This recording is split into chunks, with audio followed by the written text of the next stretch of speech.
Hello friends, let me ask you, how do the world's most successful CEOs maintain absolute clarity in an era of endless data and the market hype? In this video, we dive deep into the powerful leadership lesson from the Bhagavad Gita, chapter 2, verse 52. As a leader, you are constantly bombarded by what has been heard and what will be heard. Bhagwan Krishna describes this as the forest of illusion.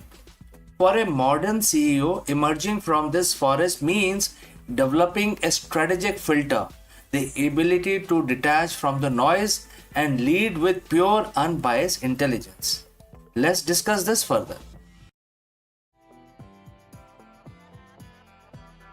Good morning, leaders. In today's hyper-connected world, you are constantly fighting a battle not on a physical field but within the vast, overwhelming landscape of information. Every day, data streams, market reports, analyst forecast, social media trends, and the competitive advantage flood your inbox and also your mind. The challenge isn't finding information, it is finding clarity. The modern CEO's dilemma is profound. How do you make truly strategic decisions when your intelligence is constantly being shaped, swayed, and sometimes suffocated by noise? We chase the latest trends, react to every market fluctuation, and try to predict the unpredictable, often losing the sight of our core purpose.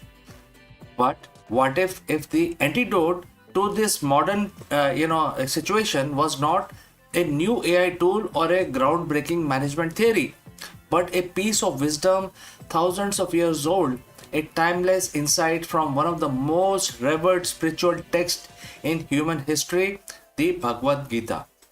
We are going to explore chapter 2, verse 52, which offers a profound truth for leaders drowning in information.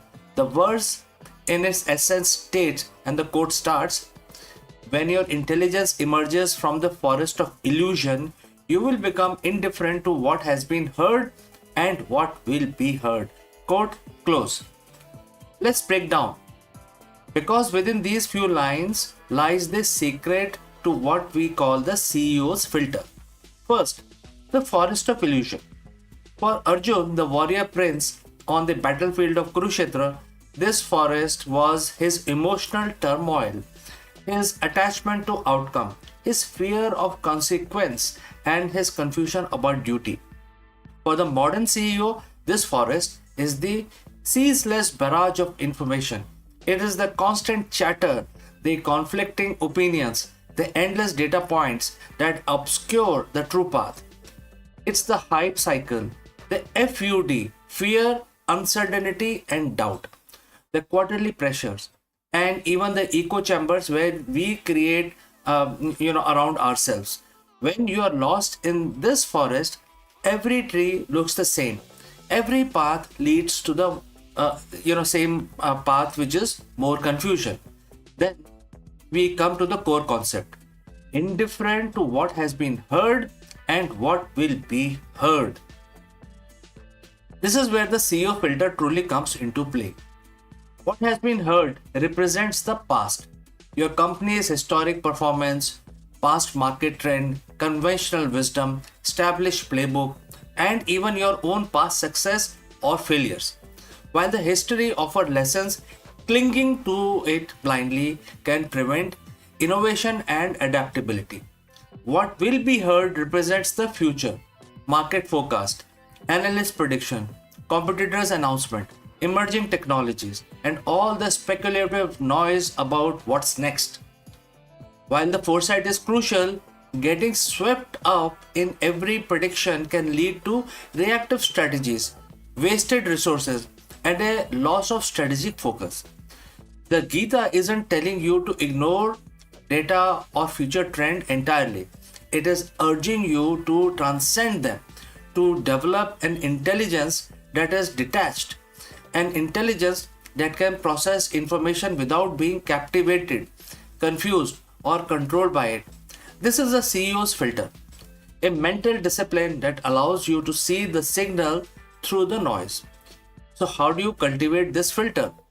How do you move from state of being overwhelmed to one of serene, decisive leadership?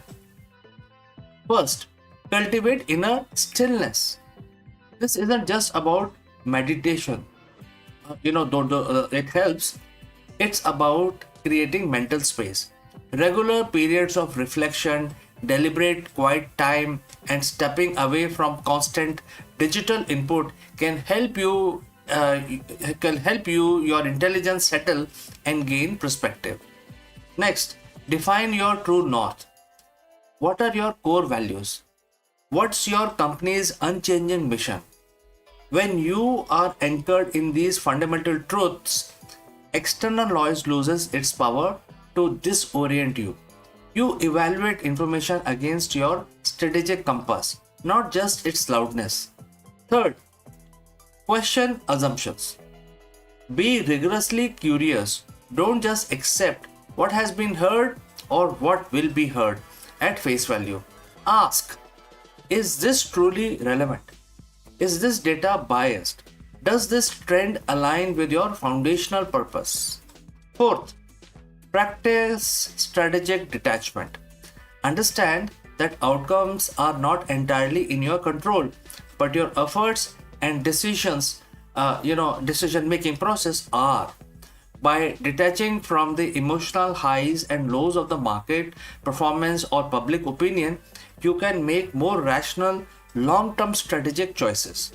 When your intelligence becomes steady and untangled by a constant influx of information, you achieve a state of yoga, not just physical yoga, but the yoga of action or yoga of intelligence, which is also known in Sanskrit as Buddhi Yoga. This is the state of being truly connected to your higher self, leading with profound clarity and unwavering purpose. It's about moving beyond reactivity to proactive, insightful leadership. It's about developing an internal GPS that guides you through any storm, making you indifferent, not in a dismissive way, but in a way that truly discern what matters from what merely makes noise. The CEO's filter is not a luxury, it's a necessity for thriving in the 21st century. By applying this ancient wisdom, you can emerge from the forest of illusion, lead beyond the noise, and guide your organization with unwavering intelligence. Thanks for joining live. Thanks for watching. If you like this video, please do subscribe our channel and send in your comments in the comment section below, and I will catch you again in the next one.